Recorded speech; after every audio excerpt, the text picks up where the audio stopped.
ಈ ಮಳೆ ಕೆಲಸ ಬಿದ್ದು ಬರುವಾಗ್ಲೇ ಬರ್ಬೇಕಾ ನೆನ್ಕೊಂಡ್ ಬೇರೆ ಬಂದೆ. ಅಪ್ಪ ಟೀ ಜೊತೆಗೆ ಬೋಂಡ ಮಾಡ. ಈ ಬೋಂಡನ ತುಂಬಾ ಹೆಸರಿಂದ ಕರೀತಾರೆ. ಮೈಸೂರು ಬೋಂಡ, ಮಂಗಳೂರು ಬೋಂಡ, ಗೋಲಿ ಬಜ್ಜಿ. ನೀವೇನಂತ ಕರಿತೀರಾ ಅಂತ ನನಗೆ ಕಮೆಂಟ್ ಮುಖಾಂತರ ತಿಳಿಸಿ. ನಾನು ಮೆಷರ್ಮೆಂಟ್ಗೆ 2 ಸೇಮ್ ಬೌಲ್ ತಗೊಂಡಿದ್ದೀನಿ. ಒಂದರಲ್ಲಿ ಮೈದಾ ಹಿಟ್ಟು, ಒಂದರಲ್ಲಿ ಮೊಸರು. ಇವಾಗ ಮಿಕ್ಸಿಂಗ್ ಬೌಲಿಗೆ ಮೊದಲು ಮೊಸರು ಹಾಕಿ, ರುಚಿಗೆ ತಕ್ಕಷ್ಟು ಉಪ್ಪು ಹಾಕಿ, ಅಡಿಗೆ ಸೋಡಾ 1 ಸ್ಪೂನ್, ಅಡಿಗೆ ಎಣ್ಣೆ, ಸ್ವಲ್ಪ ಜೀರಿಗೆ ಹಾಕಿ ಚೆನ್ನಾಗಿ ಬೀಟ್ ಮಾಡಬೇಕು.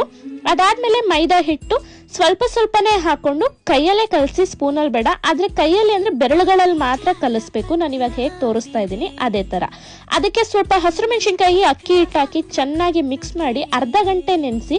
ಎಷ್ಟು ಹಿಟ್ಟು ನೆನೆಯುತ್ತೋ ಅಷ್ಟು ಚೆನ್ನಾಗಿ ಬೋಂಡ ಬರುತ್ತೆ.